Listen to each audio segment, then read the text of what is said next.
на скопските пазари, поточно се има до пазарче, каде што често се продава топска храна на отворено. Утро разговарам со специјалистот за храна Војслав Димитровски. Добро утро, како сте утрово? Добро утро, добро најдов.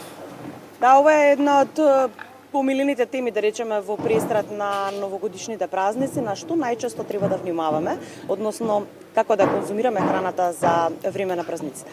Да, ова е навистина време, период од годината кај што ние сите треба да бидеме среќни, сите треба да се дружиме, сите треба да и ќе отидеме на гости, ќе ни дојдат на гости и така натаму, и навистина во однос на безбедноста на храната треба така и да остане, и треба да внимаваме наместо да ни бидат среќни празниците, наместо не дај Боже да конзумираме неправилно храна или храна која што не е соодветна за нас, или да се прејадеме, па после тоа од празниците, од убав спомен што треба да ни остане од нив, да ни остане еден баш неубав спомен кој што понатаму ќе не подсетува, не дај Боже.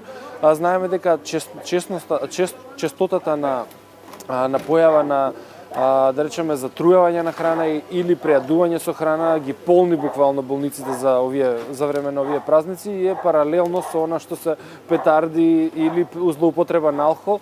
Значи, навистина, тука треба да внимаваме и на злоупотребата на храна, затоа што знаеме дека има во изобилие, знаеме дека сите работи можеби се навистина и вкусни, но ние треба навистина да се контролираме со цел да не предизвикаме нешто што е штетно и за нас, а и да создадеме грижа на нашето семејство. Често знаеме и ние самите дома да си оставиме храната на отворено. Период кога се прават оние салати, кога се печат во големи количини месо, како соодветно да се чува? Ќе ги споменаме тука и јајцата, затоа што често ги користиме за новогодишните празници. Значи има 4 принципи основни на кои што треба да внимаваме кога ја подготвуваме храната дома. Тоа е прво, треба нашите површини каде што ќе готвиме, нели, да бидат чисти, и работните површини и ножот и така натаму. Второ, задржително мора да ја разделуваме храната, односно месото, протеинската храна од животинско потекло и така натаму треба да работиме на една работна површина со еден прибор, и кога ќе биде сготвена таа да не да речеме со другиот прибор со кој што сме сечале овошје, зеленчук, леп и така натаму, да не ја користиме повторно на месото, да речеме, и повторно да ја вратиме на зеленчукот, затоа што на таков начин може да направиме крос-контаминација. Тоа е вториот принцип на разделување. Третиот принцип е на добро подготвена или добро термички обработена храна. Навистина треба да гледаме храната да биде добро термички обработена пред да ја послужиме. И четвртиот принцип, кој што е исто така можеби најважен од сите овие во овој период каде што ни се продолжени празниците, тоа е правилното зачувување на храната. Односно, кога ќе ја произведеме, во таков случај после конзумација релативно брзо да се стави повторно фрижиделот, да дојде 0 до 4 степени, каде што спречуваме развој на микроорганизми. Затоа што микроорганизмите се многу сериозни во однос на размножување, брзина на размножување, кога имаат поволни услови. И може, не дај Боже, да стигнеме и до труење, може да стигнеме до немили денови кои што навистина не би сакале да ни се случат. Сега се актуелни рестораните каде што се случуваат оние новогодишни прослави. Дали се инспекторите на терен, ќе ги споменеме пакетчињата новогодишни за дечиња во кои беа за жал со изминат рок, треба и тука да бидеме внимателни. Да, треба да ја поздравиме Агенцијата за храна и ветеринарство. Навистина гледам дека малце се менува работата таму и веќе има превентивни инспекциски надзори во рамките на изминатава цела недела. Направиле стотици инспекциски надзори, колку што разбравме вчера имаше и да речеме вест во однос на тоа. Гледаме дека 40 и нешто објекти не биле соодветни во однос на безбедноста на храната, што е веќе алармантен податок, и навистина треба агенцијата малце повеќе да посвети и на контрола, нели, и на рестораните и угостителските објекти.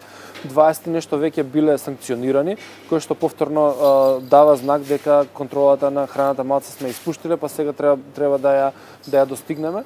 Во однос на изборот за пакетчиња, затоа што најмалите се најдраги и се реално кревки, они спаѓаат во една од ризичните групи на граѓани во однос на безбедноста на храната и здравјето, кое што би можело да биде нарушено од несоодветна храна. Мора да внимаваме на пакетчињата.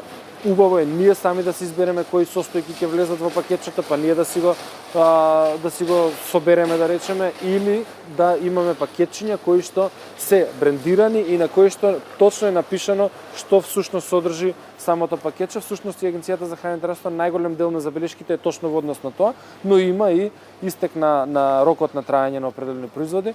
Во секој случај малце повнимателно во овој временски период, навистина маркетите, трговците, поготово оние кои што, да речеме, се помалски и така натаму, гледаат, може да стават храни кои што се при крај на рокот, а не дај Боже и со истекна рокот. Во секој случај доколку е при крај на рокот не е ништо проблем да се купи таквиот производ, но треба релативно брзо да се конзумира. Во однос на јајцата, за кој зборевме со подготовката, навистина треба разделно да се третираат, навистина треба ако ги миеме да ги измиеме релативно брзо пред да ги ставиме во производ и навистина со рацете кои што сме ги фаќале јајцата да ги миеме малце почесто, па потоа да продолжиме на останатите производи.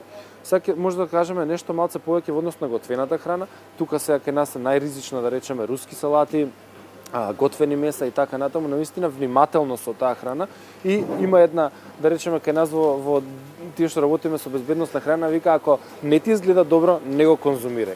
И апсолутно како ветеринар би укажал на тоа ако за вас не е добро и за вашиот миленик не е добро, значи навистина тоа ми беше следното прашање. Треба да внимаваме со милениците во овој период. Често знаат да бидат околу масата. Што не смеати од оние производи кои што ние го конзумираме да конзумираат или сепак може да пробаат нешто за новогодишните празници?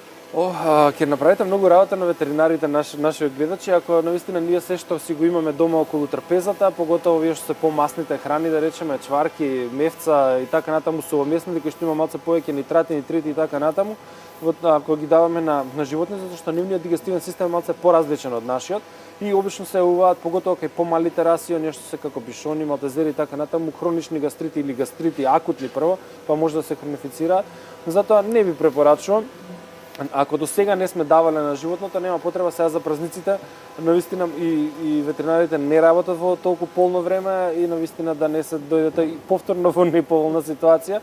Нема зашто, си има кучето храна, си има ако сакате почастите го, отидете во петшоп, купете си соодветна награда за него и почастите го за време на празници за сите да бидеме среќни. Благодарам на одвоеното време, да бидеме внимателни и ние луѓето и нашите миленици, се разбира. Секако, да. Прво и ние, и милениците, а и да не ствараме грижа на околните околу нас. Јас ви посакувам среќни празници и се гледаме, се разбира, повторно во 2025 година. Среќни празници на вас, на вашите гледачи и се надевам дека ќе имаме убава гозба за празниците. Благодарам уште еднаш.